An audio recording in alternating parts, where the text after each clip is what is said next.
Dr. Sarah walked through the massive doors of the examination chamber. The doors were made of some kind of crystal that sparkled like diamonds. They were so tall that 20 humans standing on each other's shoulders still would not reach the top. The chamber was huge. Sarah had seen football stadiums that were smaller. The walls curved upward in a perfect circle, covered with seats that went up and up until they disappeared in the shadows above. Strange lights floated in the air without any wires or supports. They gave off a soft blue glow that made everything look like it was underwater. Aliens sat in the seats, lots of them. Sarah tried not to stare, but it was hard. She had seen pictures of other species before, but seeing them in person was different. On her left sat three beings that looked like walking trees. Their bark was silver, and tiny lights blinked under their skin like Christmas decorations. They made soft, rustling sounds when they moved.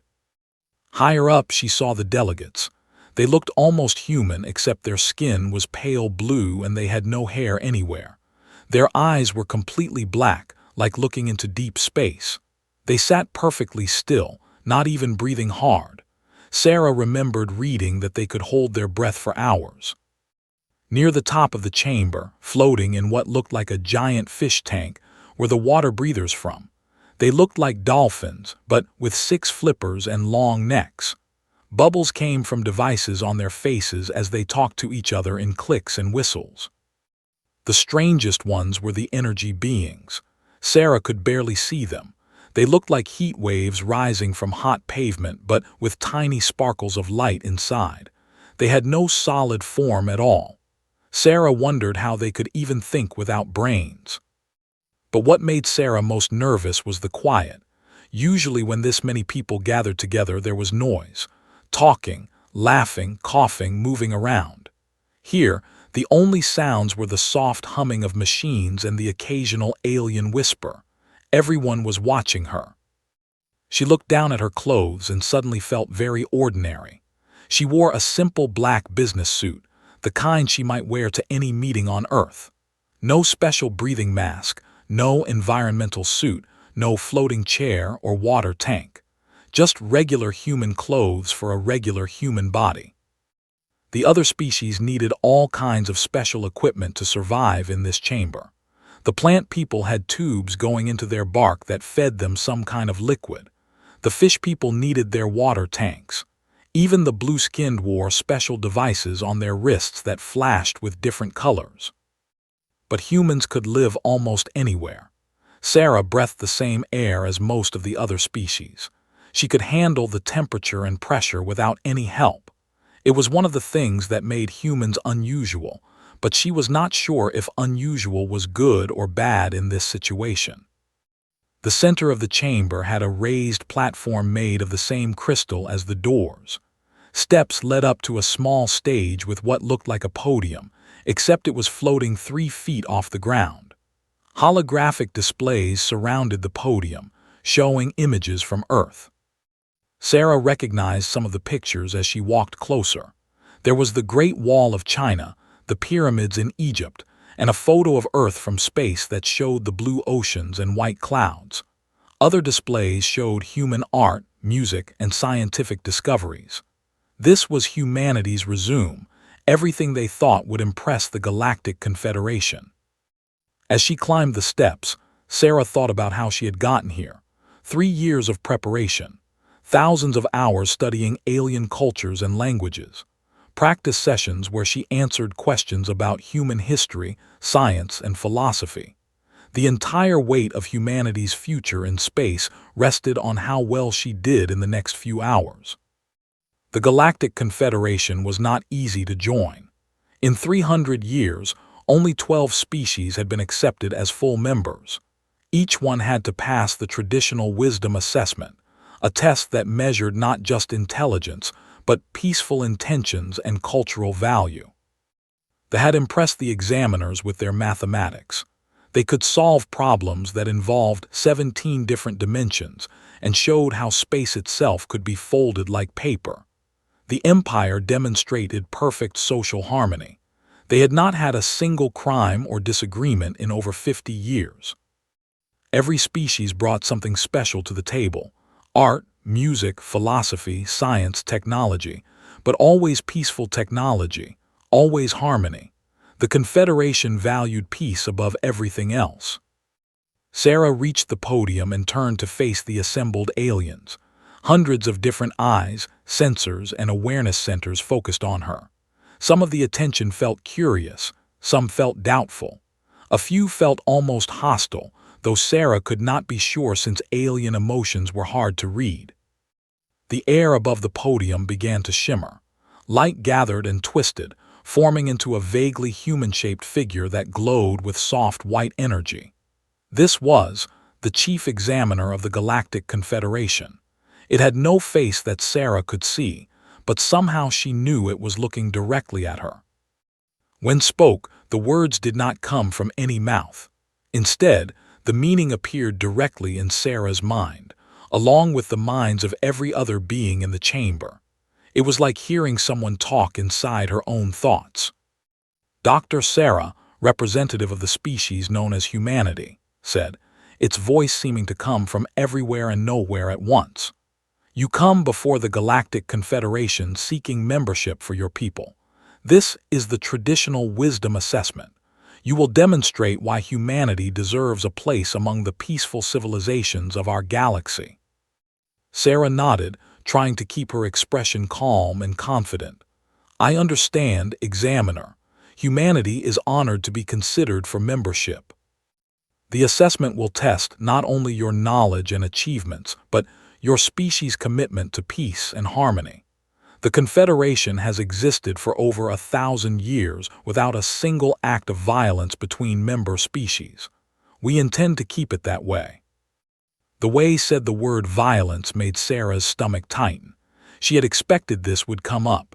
Human history was not exactly peaceful.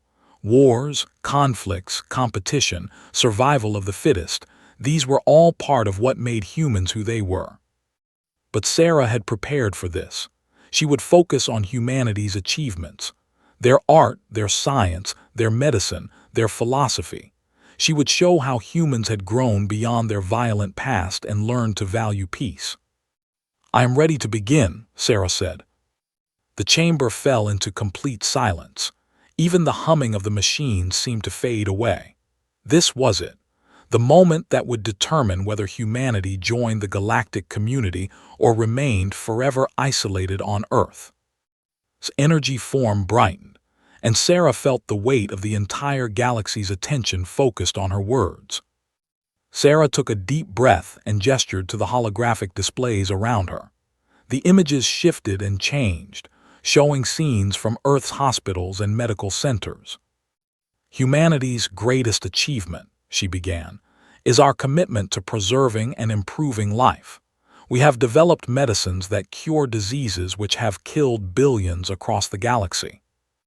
A new display appeared, showing human doctors working in a busy emergency room. We created vaccines that work not just for humans, but for 17 other known species. When the plague hit the colonies, human doctors were the first to volunteer. We lost 300 medical workers saving lives on worlds we had never even visited. Several aliens in the audience shifted in their seats, making small sounds of approval.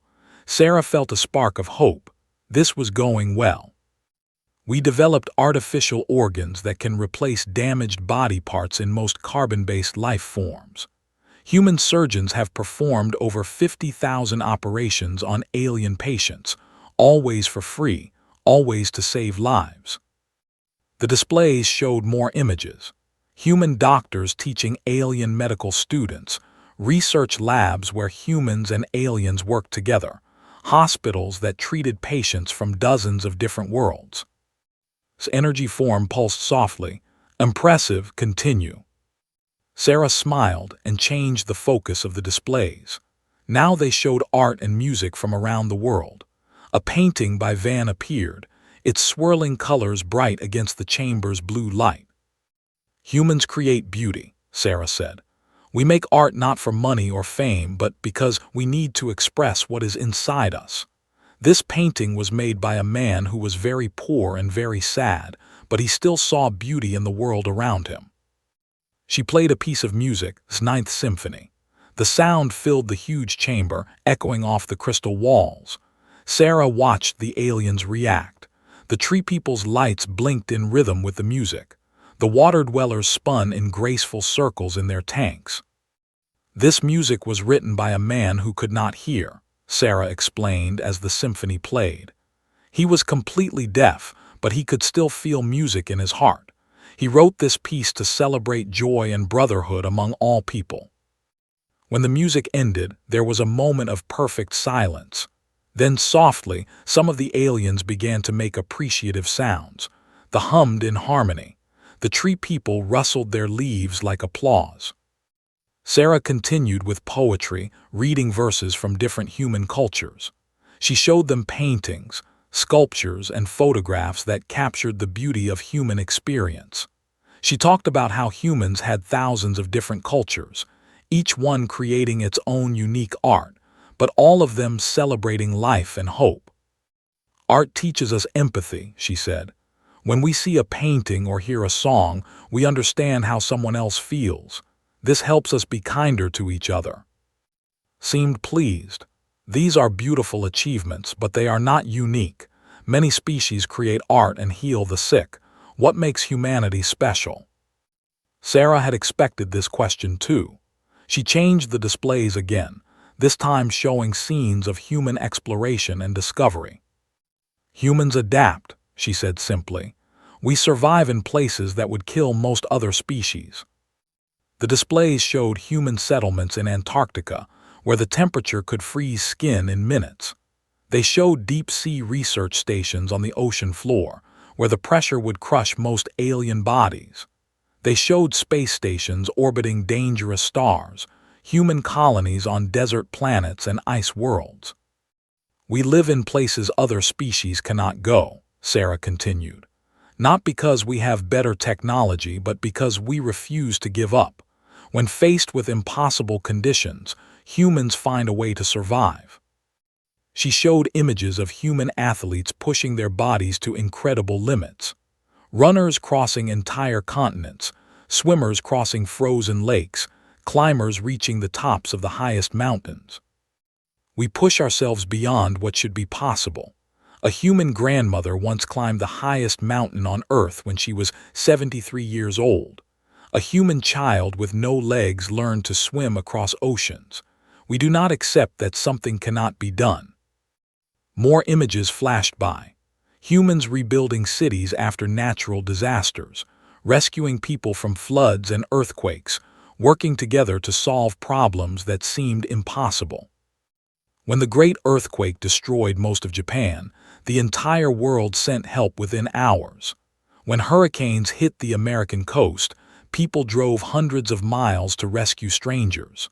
When Australia burned, humans from 50 countries came to fight the fires. Sarah could see she had the aliens' attention now. Even the energy beings were glowing brighter, which she hoped meant they were interested. Humans do not just survive disasters, she said. We learn from them. Every challenge makes us stronger and smarter. Every problem teaches us something new. She showed them images of human scientists working in dangerous conditions, studying volcanoes from the inside, diving to the deepest parts of the ocean, walking across frozen wastelands to understand climate change. We go where others cannot go to learn things others cannot learn. Human scientists have discovered new medicines by studying plants in deadly jungles. They have found new energy sources by examining the cores of dying stars. They learn about life by going to places where life should not exist. Form brightened. You speak of surviving adversity. This suggests your species has faced many challenges. Sarah nodded. Yes, we have. Humans have survived ice ages that lasted for thousands of years. We have survived massive volcanic eruptions that blocked out the sun. We have survived diseases that killed half our population. She paused, choosing her next words carefully. We have also survived ourselves. The chamber became very quiet. Sarah could feel the attention of every alien focused on her like a spotlight. Humans learned to work together by learning that we needed each other to survive. We discovered that cooperation was stronger than competition. We found that helping others helped ourselves. She showed them images of human cooperation. People from different countries working together on space stations, international teams building hospitals in poor areas, scientists sharing discoveries freely across all borders. We learned that peace was better than conflict, but we learned it the hard way. Energy flickered. Explain what you mean by the hard way. Sarah felt her heart beat faster. This was the moment she had been dreading. She could try to avoid the topic, focus on humanity's peaceful achievements, but something in its tone told her that the aliens already knew about human history. They were testing her honesty, not her knowledge. Humans have not always been peaceful, she admitted. We had to learn the value of peace by experiencing the cost of its absence. The silence in the chamber was so complete that Sarah could hear her own heartbeat. She looked around at the assembled aliens and saw curiosity, concern, and what might have been fear in their various expressions. But that learning process, she continued carefully, made us who we are today. It taught us lessons that cannot be learned any other way. Form pulsed rapidly. Doctor, we have reviewed your species' history thoroughly. We have concerns. Please explain the concept your people call war. The word war hung in the air like a dark cloud. Sarah felt the temperature in the chamber seemed to drop several degrees. Around her, aliens shifted uncomfortably in their seats. Some of the tree people's lights dimmed. The water dwellers stopped their graceful swimming and floated motionless in their tanks. Sarah knew this moment would come. She had practiced this part of her presentation hundreds of times, but standing here in front of beings who had never known violence made it much harder than she had expected. War, she said slowly, is organized conflict between groups of people. It happens when disagreements cannot be solved through talking, and both sides decide to use force to get what they want.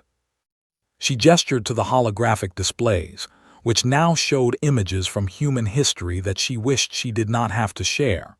Battlefields, soldiers, weapons, destruction. The images were carefully chosen to be informative without being too graphic, but they still made her stomach turn. Humans have fought wars for thousands of years, Sarah continued. We fought over land, resources, ideas, and sometimes just because we were afraid of each other. A delegate spoke up, his harmonious voice filled with confusion. But doctor, why would your people choose violence when discussion would serve better? In society, all disagreements are solved through meditation and mutual understanding. Sarah nodded respectfully. Your society achieved wisdom through evolution, delegate. Humans achieved it through trial and error. Our early ancestors were not wise enough to choose peace right away. We had to learn why peace was better by experiencing why war was worse. She changed the displays to show the aftermath of battles, destroyed cities, displaced families, the terrible cost of conflict. Every war taught us something about ourselves and about each other. We learned that violence always costs more than it gives. We learned that winning a war often meant losing everything that made victory worth having. The tree people rustled their leaves in what sounded like distress. One of them spoke in a voice like wind through branches. This suggests your species has an inherent tendency toward aggression. How can peaceful beings like ourselves trust a species with such dark impulses? Sarah had expected this question too, but it still stung. Because, she said firmly, we chose to be better. She changed the displays again, this time showing images of humans helping each other during and after conflicts. Soldiers sharing food with enemies, medics treating wounded fighters from both sides, civilians rescuing people regardless of which army they belonged to.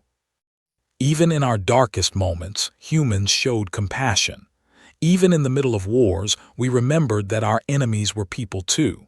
We developed rules about how to fight fairly, how to treat prisoners, how to protect civilians who were not part of the conflict. The images showed field hospitals where human doctors treated anyone who needed help. They showed soldiers giving their own food to hungry children in enemy towns. They showed truces called to rescue wounded fighters, regardless of which side they fought for. War taught us empathy in ways that peace alone could not, Sarah explained. When you see your enemy bleeding and crying for his mother, you remember that he is someone's son. When you hold a dying enemy soldier's hand, you understand that he is just like you, afraid, far from home, fighting for something he believes in. Energy form pulsed thoughtfully. Continue.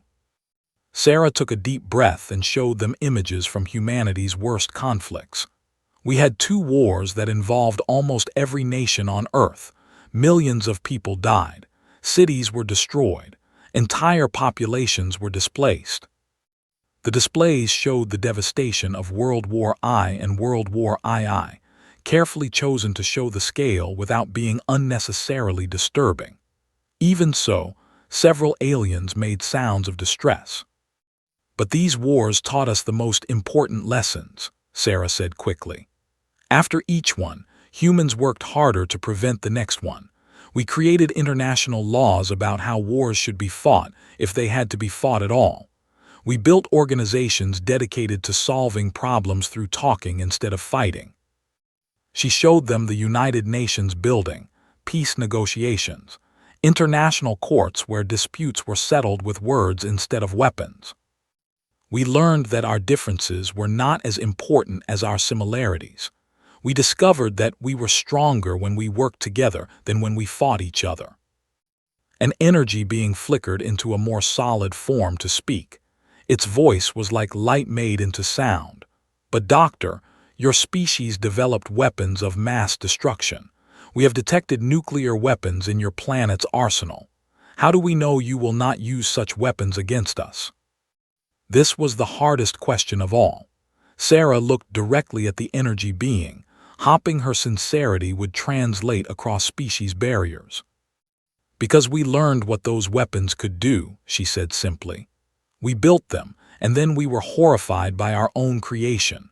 For the first time in human history, we had the power to destroy ourselves completely, and that terrified us into wisdom. The displays showed images of nuclear explosions, but only the tests, not the attacks on cities. Even so, the raw power was clear. Several aliens moved back in their seats. We used nuclear weapons twice, in the final days of our last Great War, Sarah admitted. The destruction was so complete, so terrible, that we swore never to use them again.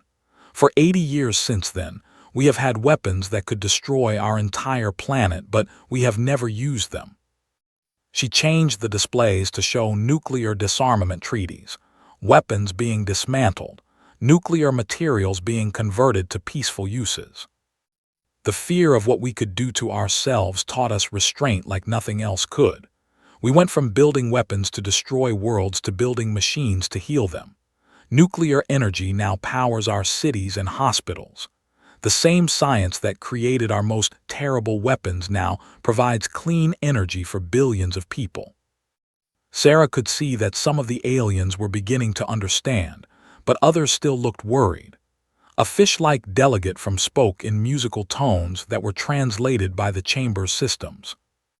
Doctor, you speak of learning from violence and choosing peace, but what assurance do we have that your species will not simply revert?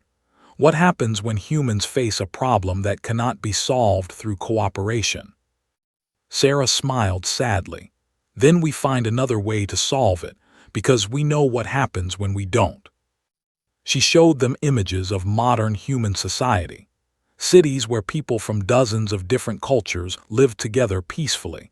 International space stations where former enemies worked side by side. Relief efforts where humans helped strangers without asking for anything in return. We have had no wars between major powers for 80 years, she said. Not because we lack the ability to fight, but because we understand the cost of fighting too well to ever want to pay it again. Sarah paused, looking around the chamber at all the different species represented. Every culture here achieved peace through different means. Some evolved to be naturally harmonious. Others had peace imposed by wise leaders or perfect social systems. But humans chose peace after experiencing its alternative.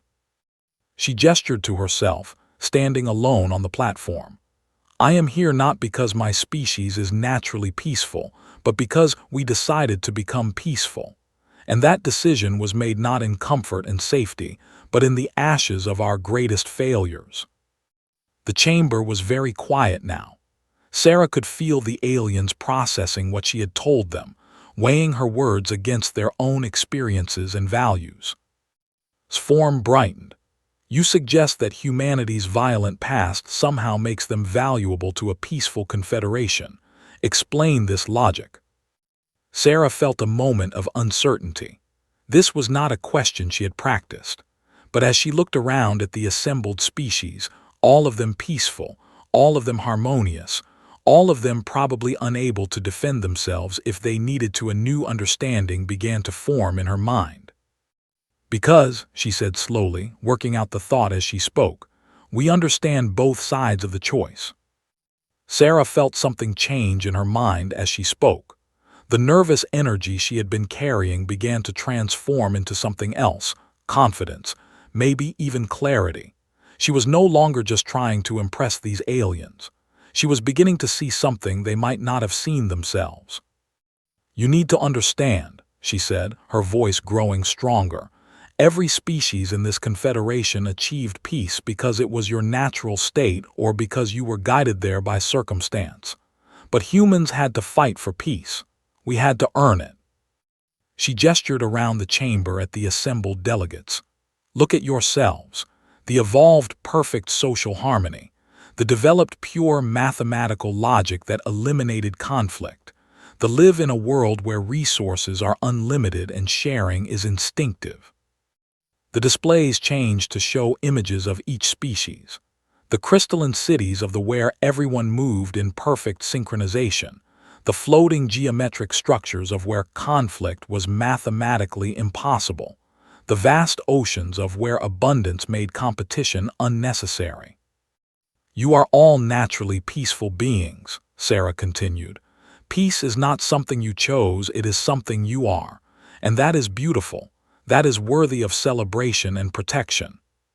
Several aliens nodded or made sounds of agreement. The tree people's lights glowed with what seemed like pride. But, Sarah said, and the single word seemed to echo in the chamber, what happens when you encounter someone who is not naturally peaceful? The agreeable sound stopped. The chamber became quiet again, but this time it was a different kind of quiet. This was the quiet of creatures suddenly realizing they had not thought about something important. Sarah changed the displays to show humanity's first contact protocols. Images of human ships designed not just for exploration, but for defense. Training programs where human diplomats learned how to negotiate with potentially hostile species. Emergency response teams ready to evacuate human civilians from dangerous situations. Humans do not assume that other intelligent species will be peaceful, she explained. We hope they will be, we work toward that goal, we choose peace whenever possible, but we prepare for the possibility that they might not. She showed them images of human military forces, but not in aggressive poses. These were soldiers protecting civilians, engineers building defenses around colonies, strategists planning evacuation routes and refugee centers. We understand that intelligence does not automatically equal peaceful intentions. A smart species might choose cooperation, but a smart species might also choose conquest. Intelligence can be used to help others or to hurt them. Humans have experience with both. Energy form flickered rapidly. Are you suggesting that peaceful species are vulnerable? Sarah nodded slowly. Yes, I am. You have built a beautiful confederation based on the assumption that all intelligent species will choose to be part of it. But what if you encounter a species that chooses not to join? What if you meet someone who sees your peace not as strength, but as weakness? The water dwellers in their tanks began swimming in agitated circles. The tree people's lights were blinking faster. Even the calm seemed disturbed, their perfect harmony disrupted by these uncomfortable thoughts. Sarah continued, her voice gentle but insistent. For 300 years, you have been testing species to see if they are worthy of joining your peaceful community. But has anyone ever tested whether your community can protect itself from those who choose not to join? She showed them images of human history again, but different ones this time. Not the wars themselves, but the preparations for defense. Early warning systems, alliance networks, rapid response forces ready to help any member who was threatened. Humans learned that peace is not just the absence of conflict. It is the active protection of those who cannot protect themselves. Peace is not something that happens naturally. It is something that must be maintained, defended, and sometimes fought for. The displays showed human peacekeepers protecting civilians in conflict zones, human soldiers training local defense forces, human diplomats working to prevent wars before they started. "We do not seek conflict," Sarah said firmly. "We hate war more than species who have never experienced it because we know its true cost. But we also know that sometimes the only way to preserve peace is to be ready for war." A delegate spoke up, his harmonious voice now strained with worry. "Doctor, are you saying that our confederation is defenseless?" Sarah looked at him directly. "I am saying that your confederation has never had to think about defense because you have never encountered anyone who required you to defend against them. You have been incredibly lucky." She changed the displays one more time, showing the current borders of the Galactic Confederation.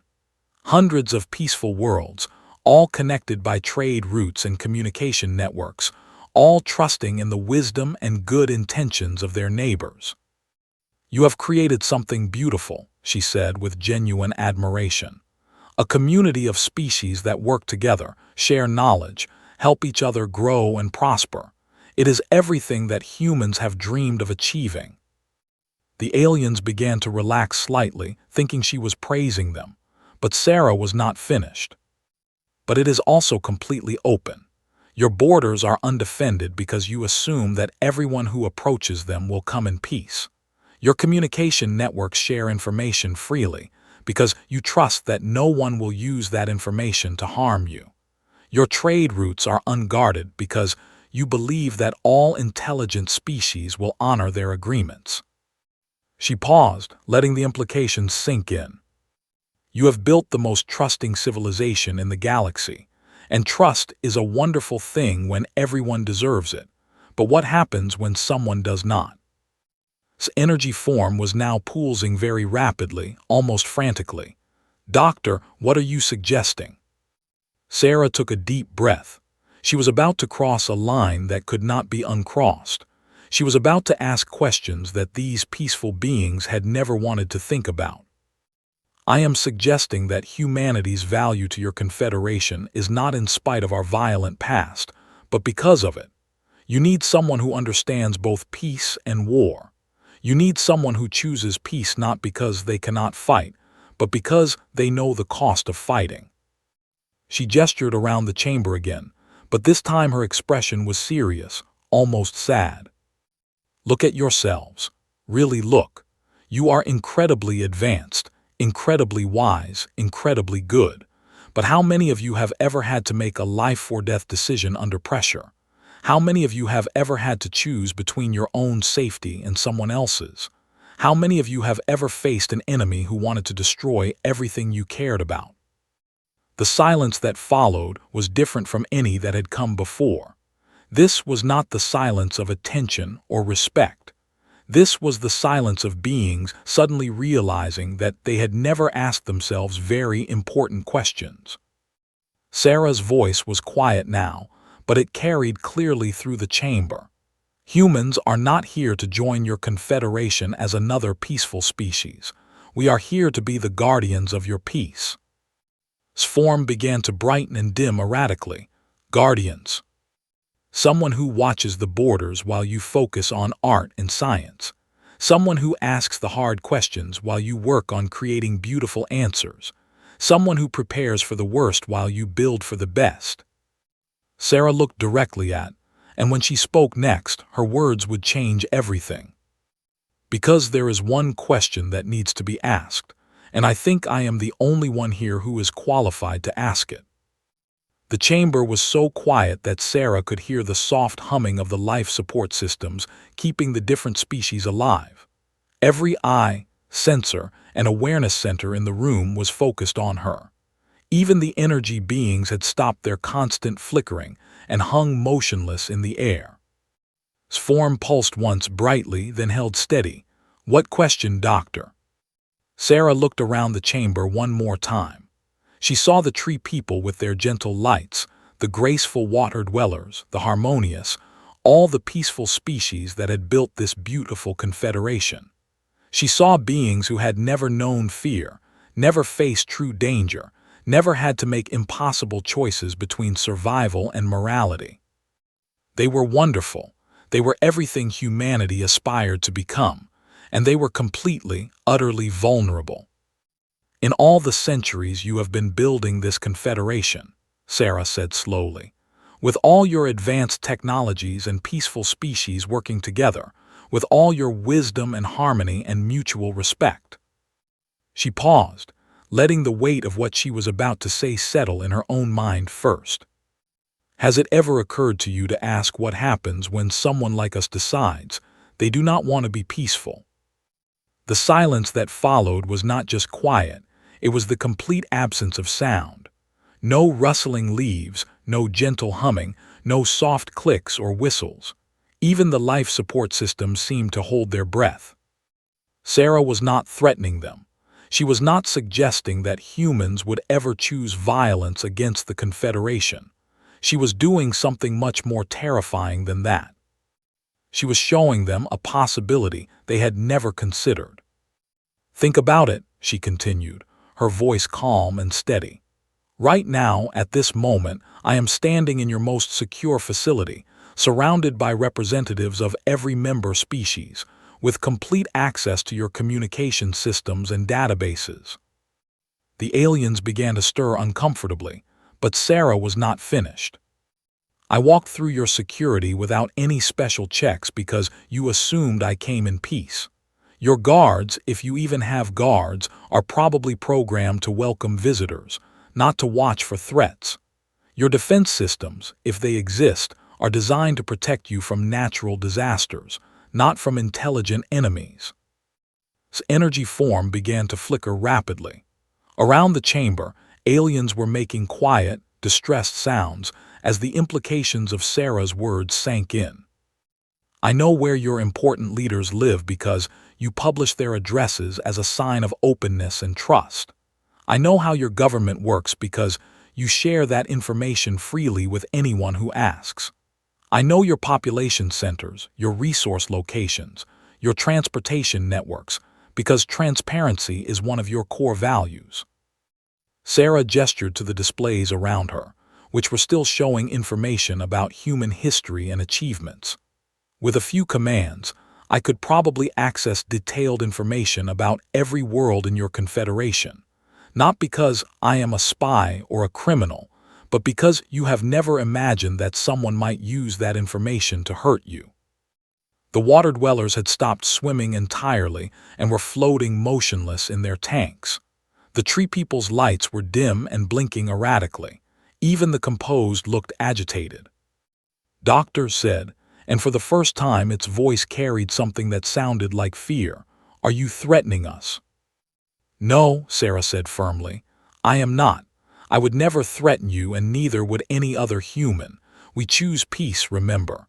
We hate war too much to ever start one unnecessarily." She stepped forward, closer to energy form.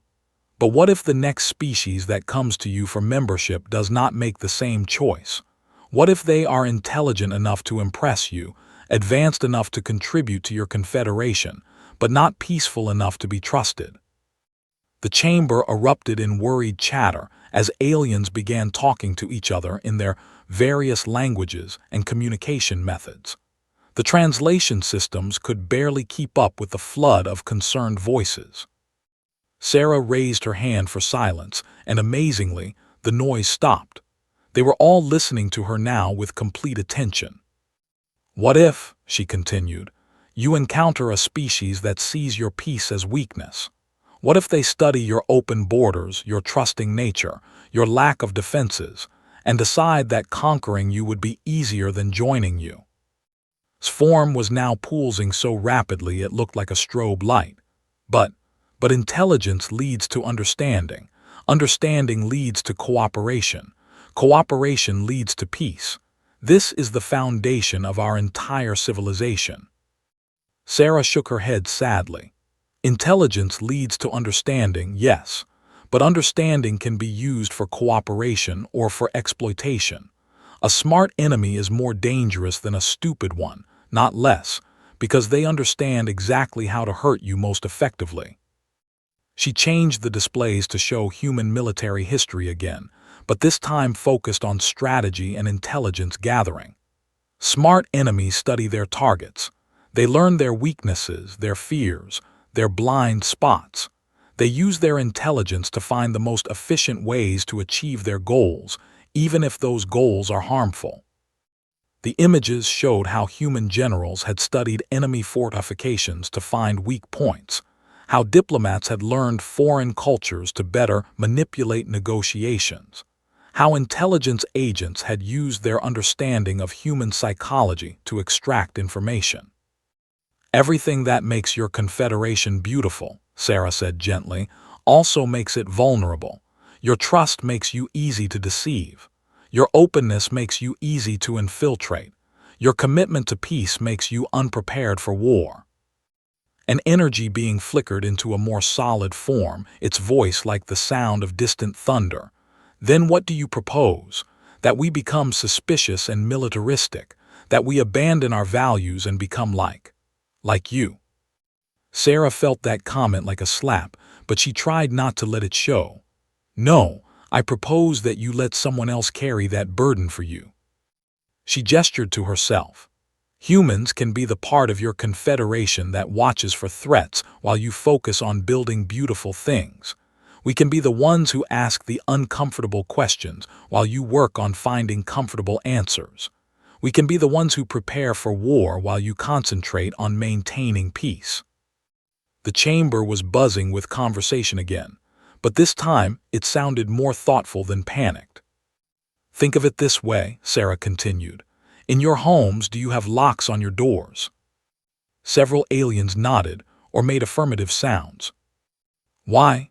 You live in peaceful societies where no one would ever break into your home. But you still have locks because, even in a peaceful world, it is wise to be prepared for the possibility that someone might not be peaceful." Flickering slowed slightly.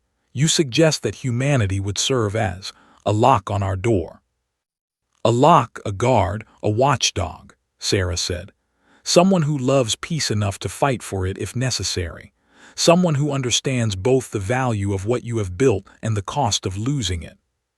She looked around the chamber one more time, meeting the eyes and sensors and attention centers of every species present. "You have created the most beautiful civilization in the galaxy," she said with deep sincerity. "You have achieved everything that every species dreams of achieving. You have art, science, philosophy, harmony, prosperity, and peace." She paused. "And you have absolutely no idea how to protect it from someone who might want to take it away from you." The silence that followed was the sound of an entire civilization, suddenly realizing that they had been living in a dream that could become a nightmare at any moment. Its energy form slowly stopped flickering and held steady. When it spoke again, its voice was different, quieter, more thoughtful, almost humble. "Doctor, you have given us much to consider. This examination has not proceeded as we expected." Sarah smiled sadly. "Examiner, I think this stopped being an examination the moment I asked that question. Now it is a conversation about survival." She gestured to all the aliens around her. "You have not been testing humanity for membership in your confederation. You have been discovering that your confederation needs humanity for protection. Was quiet for a long moment.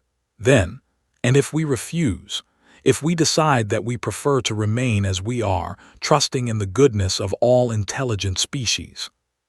Sarah's expression was gentle but serious.